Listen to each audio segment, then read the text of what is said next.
সদৌ অসম আদিবাসী ছাত্ৰ সন্থা মৰিয়নি আঞ্চলিক আৰু সদৌ অসম আদিবাসী মহিলা জাগৰণ সন্থাৰ সহযোগত কঠালগুৰি চাহ বাগিচাত গণসংকাৰ কাৰ্যসূচী পালন কৰে। মৰিয়নি কলেজ তিনিআলিৰ পৰা প্ৰদীপ নাগ ডাঙৰীয়াক আদৰি অনা হয়। আনহাতে আদিবাসী শিল্পী বাবুল চৰেন, ডিআৰ লাকৰা, গীতৰ পৰিৱেশন আৰু আদিবাসী নেশ্যনেল পাৰ্টিৰ সম্পাদকে এইবাৰ বলিষ্ঠ বিধায়ক এজন পঠাবলৈ আহ্বান জনায় আৰু বিজেপিৰ মিথ্যাচাৰৰ বিৰুদ্ধে গৰজি উঠে। প্ৰদীপ নাগ ডাঙৰীয়াই ভাষণ আগবঢ়ায়। ব্যুৰো ৰিপৰ্ট, টিটি নিউজ অসম।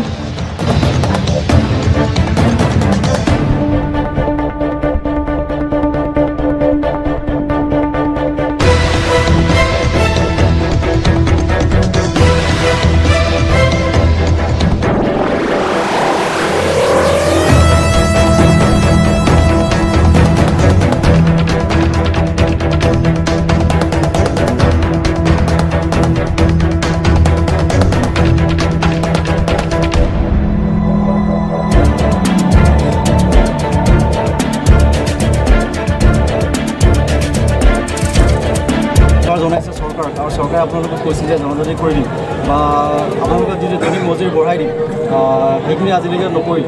গতিকে আপোনালোকে আজি ভূমিকা জনাইছে, কি ক'ব চৰকাৰ? প্ৰথম কথা হ'ল নিৰ্বাচনী ব্যৱস্থাৰ মাধ্যমেদি ভোটেৰে আমি নিৰ্বাচিত কৰা জনপ্ৰতিনিধিৰ মেজৰিটি সংখ্যকে সদায় চৰকাৰ গঠন কৰা। চৰকাৰৰ দায়িত্ব আৰু কৰ্তব্য থাকে সাংবিধানিকভাৱে প্ৰদান কৰা অধিকাৰ আৰু মৰ্যাদাসমূহ প্ৰতিটো জাতি জনগোষ্ঠী মানুহৰ কাৰণে সুৰক্ষিত ৰূপত তেওঁলোকে নিশ্চিত কৰিব লাগে। এতিয়া 1950 চনৰ চিডুল ট্ৰাইবছ এক্ট আৰু 1950 চনৰ চিডুল কাষ্ট এক্ট ভাৰতবৰ্ষৰ সংবিধানে দুটা নিৰ্দেশ জাৰি কৰাৰ পাছতো ভাৰতবৰ্ষৰ অন্যান্য ৰাজ্যত থকা আদিবাসী মূলৰ মানুহখিনিক প্ৰযোজ্য কৰা হৈছে, কিন্তু অসম মুলুকৰ আদিবাসী চাহ শ্ৰমিকৰ কাৰণে এই আইনটো ইয়াত ইমপ্লিমেণ্ট নহ'ল। অৰ্থাৎ চৰকাৰে আজি ৭৪টা বছৰ সংবিধানে প্ৰযোজ্য কৰা এটা আইন অসম মুলুকত আদিবাসী চাহ শ্ৰমিক ৰাইজৰ কাৰণে জনসমষ্টিটোৰ কাৰণে ইমপ্লিমেণ্ট নকৰাটোৱেই সাংবিধানিকভাৱে শাসনৰ গাদীত বহা চৰকাৰসমূহে আদিবাসী চাহ শ্ৰমিক ৰাইজৰ ওচৰত ডাঙৰ অপৰাধ কৰি থৈছে। প্ৰথম কথা, আমি অপৰাধৰ দৃষ্টিভংগীত তেওঁলোকক কৈছোঁ তেওঁলোক অপৰাধ কৰিছে, কাৰণ তেওঁলোকৰ প্ৰথম কাম ল ইমপ্লিমেণ্ট কৰা, ল এক্সিকিউশ্যন কৰা, এই কামটো চৰকাৰসমূহে নকৰিলে। দ্বিতীয় কথা হ'ল, আপোনালোকে জানি আচৰিত হ'ব, স্বাধীনতাৰ ৭৪টা বছৰত অসমত ৮৫৬খন চাহ বাগিচা, বিশাল বিশাল চাহ বাগিচা আছে, তাতে প্ৰায় ৮ লাখতকৈ অধিক চাহ শ্ৰমিক পাৰ্মানেণ্ট আছে, স্থায়ীভাৱে আছে। আৰু এই চাহ শ্ৰমিকসকলে আজিৰ তাৰিখতো বাগিচাৰ কোৱাৰ্টাৰত যিটো বাস কৰি আছে, এই কোৱাৰ্টাৰটো তেওঁলোকৰ অধিকাৰৰ ভিতৰত নাই, তেওঁলোকৰ নিজৰ নামত নাই। এই কোৱাৰ্টাৰটোৰ বিনিময়ত দৈনিক এগৰাকী শ্ৰমিকে এখন ঘৰৰ বিপৰীতে কোম্পানীৰ হাতত ১৫ টকাকৈ ভাড়া হিচাপে দিব লগা হয়। অসম মুলুকত অসমৰ চাহ শ্ৰমিকসকল আজিৰ তাৰিখত ভাড়াতীয়া।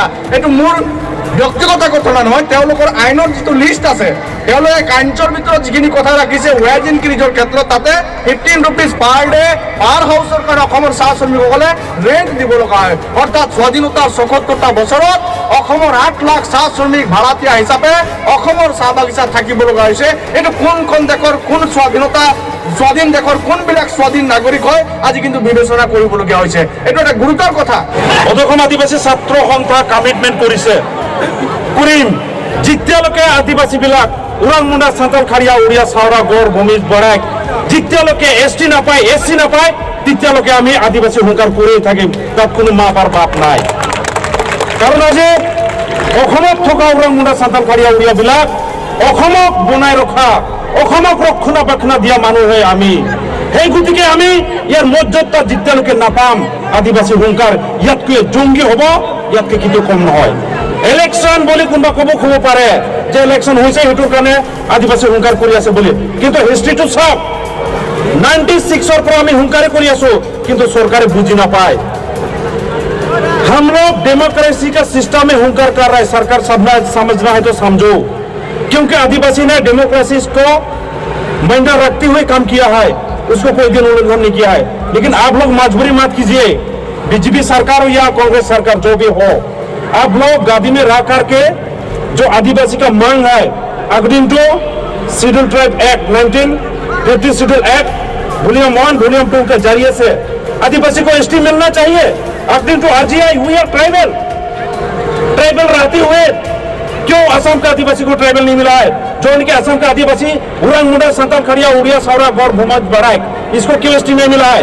कुछ प्रॉब्लम है तो बताइए, लेकिन इसको क्यों लेंथी करके रखा है?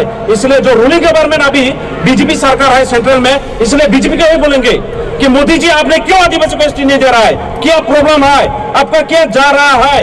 अगर आपने बोलता है कि सबका साथ सबका विकास, तो कहाँ किया है विकास आपने? असम का आदिवासी का तो कुछ विकास नहीं हुआ है। आपने सीसी ब्लॉक का रास्ता बना देने से वो विकास नहीं होगा, पायखाना लेटरिन घर बना देने से विकास नहीं होगा।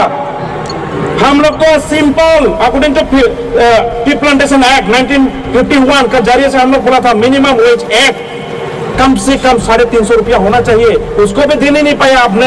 अब तो केरला में, वेस्ट बंगाल में 400 रुपया लगा दिया है, 450 ऐसा करके दे रहा है। आसाम में 350 रुपया क्यों नहीं देने नहीं सक रहा है? अब आपने बोलने चाहता है कि आसाम को बॉम्बे बना दिया है। आप लोग का सोच विचार बॉम्बे हुआ है, हम लोग बॉम्बे नहीं है। हम लोग को बॉम्बे नहीं चाहिए, हम लोग को आसाम चाहिए और हम लोग का फंडामेंटल राइट चाहिए। We have schedule tribe and schedule cast.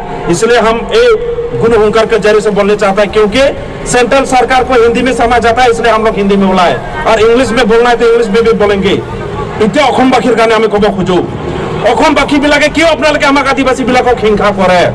আজি অসমৰ কাৰণে আমি কি কৰা নাই? অসমৰ কাৰণে ওৰাং মুণ্ডা সান্তাল খাৰিয়া উৰিয়াবিলাক কি কৰা নাই?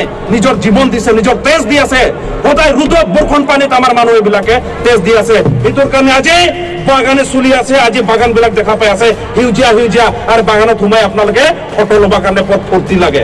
আমাৰ মানুহে কাম কৰি দিছে, আমাৰ মানুহে ৰক্ষণাবেক্ষণ দি পেলাই আমাৰ চাহ বাগান বাচি আছে। গতিকে যি বাগানত থকা আদিবাসীবিলাকক যদি চিনি নাপায়, তেতিয়াহ'লে আমি কোনো চৰকাৰক আমি চিনিও নাপাম। এইটোৰ কাৰণে আমি ক'ব খুজিম, এই আদিবাসী গণ সংখ্যাৰ যোগিয়ে দেই যে আদিবাসীবিলাকক যেতিয়ালৈকে এছ টি নিদিয়ে, তেতিয়ালৈকে আমাৰ সংখ্যাৰ ইয়াতকে আৰু জংগী হ'ব আৰু ইয়াতকে ভয়ংকৰ হ'ব। তাৰ কিন্তু দায় যোনে ৰুলিং গভৰ্ণমেণ্ট আছে তাই দায় হ'ব, আমি দায় নহয়। আদিবাসীবিলাক বাধ্য হৈ গৈছে। আমাৰ ডেমক্ৰেসি সিস্টেমক যদি বুজি নাপায়, তেতিয়াহ'লে আপোনালোকে কি কৰিব খুজি আছে আমাক বুজাই দিয়ক। আপোনালোকে দিব পাৰে নে নোৱাৰে এইটো কওক। আপোনালোকে ৰুলিং গভৰ্ণমেণ্ট হৈ থাকি পেলাই যদি সাধাৰণ আমাৰ ফাণ্ডামেণ্টেল ৰাইটটোক যদি দিব নোৱাৰে, তেতিয়াহ'লে কি কৈছে আপোনালোকে? सबका साथ सबका विकास ক'ত হ'ল, কি হ'ল, কেনেকা হ'ল? এইটোৰ কাৰণে আমি ক'ব খোজোঁ, যিটো এৰিয়া ৰেষ্ট্ৰিকশ্যন কৰিছে 1950, সেই এৰিয়া ৰেষ্ট্ৰিকশ্যনটো উঠাই দিব লাগে আৰু অসমত থকা ওৰাং মুণ্ডা সান্তাল খাৰিয়াবিলাকক এছ টি অতি সোনকালে দিব লাগে। অন্যথা কোনো চৰকাৰকে আমি মানি নল'ম। এইটো আমি মেছেজ দিবৰ কাৰণে আজি আদিবাসী হুংকাৰ কৰিছোঁ।